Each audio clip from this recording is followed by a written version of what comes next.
Hello दोस्तों, स्वागत है हमारे यूट्यूब चैनल में आपका। और आज की इस वीडियो में हम बात करने वाले हैं एमपी फॉरेस्ट गार्ड का जो अभी एग्ज़ाम होने वाला है 4 जून से।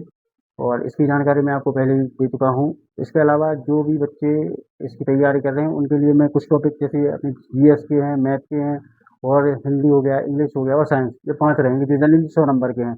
और इस बार इसमें माइनस मार्किंग भी रखी गई है।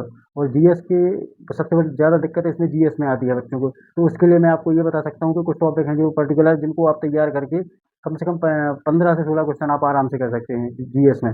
उसके लिए आपको कम से 4 से 5 क्वेश्चन एमपीजीके के मिनिमम देखने को ही मिलेंगे। इससे ज़्यादा नहीं हो सकते हैं, लेकिन 5 क्वेश्चन तो आप मान के ही चलिए। इसके लिए आपको ये करना पड़ेगा कि आपको जैसे आपके एमपी में जो मतलब वन संरक्षण से क्वेश्चन है या वनों से संबंधित जो भी टॉपिक हैं उनको बहुत अच्छे से करना होगा आपको। इसके अलावा आपका जो नदियाँ हो गई एमपी की, जो कुछ नृत्य हो गए, मकबरे हैं, कौन से महल हैं, जैसे अगर जहांगीर महल कहाँ है तो वो कहाँ है, ओरछा में है, ठीक है। और तो इस तरीके से जो कुछ पर्टिकुलर नृत्य हो गए, कुछ मेले हैं जो एमपी में अलग अलग जगह मेले लगते हैं, मंदिर हो गए, इन पर्टिकुलर टॉपिक को आप कवर करके चलिए तो 5 से 6 नंबर आपके यहाँ से कवर हुए। इसके अलावा एक जो टॉपिक है पॉलिटी, पॉलिटी में आपके लिए ये सबसे बेस्ट ऑप्शन ये रहेगा पॉलिटी में। तो पॉलिटी के आप जैसे मौलिक कर्तव्य हो गए, मौलिक अधिकार हो गए और राष्ट्रपति हो गया और जैसे से संशोधन प्रक्रिया हो गई। तो या जो करंट में अभी जो टॉपिक चल रहा है उससे रिलेटेड जो पॉलिटी के क्वेश्चन हो गए ना, मतलब जो शुरू से 1 से लेके 50 तक जहाँ तक अपना राष्ट्रपति खत्म नहीं हो जाता, ये मिनिमम इतने आर्टिकल आपको शुरू के पढ़ के ही जाना पड़ेगा। और यहीं से आपके, क्योंकि इसमें आपके मौलिक अधिकार, मौलिक कर्तव्य और नागरिकता और ये सभी टॉपिक कवर हो जाते हैं। तो इसलिए आपको ये आर्टिकल मोस्टली पढ़ के जाने चाहिए।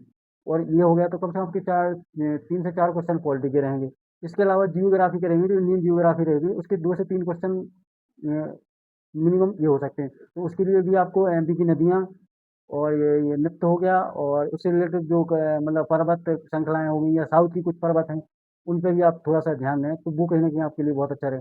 और आपके 2 से 3 क्वेश्चन जो इकोनॉमिक्स के रहेंगे उन पे भी आप एक बार नज़र डाल लें। जैसे अपने टैक्सेशन का हो गया या जो कुछ अभी अपडेट हो रहे हैं उनके हिसाब से देख लें। इसके अलावा और जो आपका रहता है करंट अफेयर्स, कम से कम 4 से 5 क्वेश्चन आपको करंट अफेयर के देखने को मिलेंगे। तो आप करंट अफेयर को बहुत अच्छे से, लेकिन इसका मतलब एमपी में ज़्यादा बैक नहीं पूछता है, क्योंकि आप कम से कम 1 साल का जो करंट है ना उस पे थोड़ा सा फोकस कर लें बहुत अच्छे तरीके से। या जैसे अभी एमपी में कुछ लोक भवन बन रहा है, या जैसे कि मैंने अभी ओरछा का उदाहरण दिया था, ओरछा का भी कुछ जैसे राम राजा लोक निर्माण हो रहा है, या सागर में कोई रविदास मंदिर बना है। ऐसे ही जो एमपी से रिलेटेड है उस पर भी आप थोड़ा सा ज़्यादा फोकस करें, उससे रिलेटेड पूछ सकते हैं। और एक दो क्वेश्चन अपने कंप्यूटर के भी आ सकते हैं। तो आपके आई थिंक मुझे लगता है इसमें जीएस के आपके बहुत सारे टॉपिक कवर हो जाएंगे। एक टॉपिक और है जनगणना। ये जनगणना भी आपको मेरे हिसाब से बहुत अच्छे तरीके से करने चाहिए। बाद अंत हो गए मतलब छोटे छोटे टॉपिक जो एक एक दो दो नंबर के हैं ना, जो पर्टिकुलर पूछ सकता है और एमपी के जो फेवरेट हैं उस हिसाब से करें तो आपका जीएस का पोर्शन इसमें आई थिंक कवर हो जाएगा।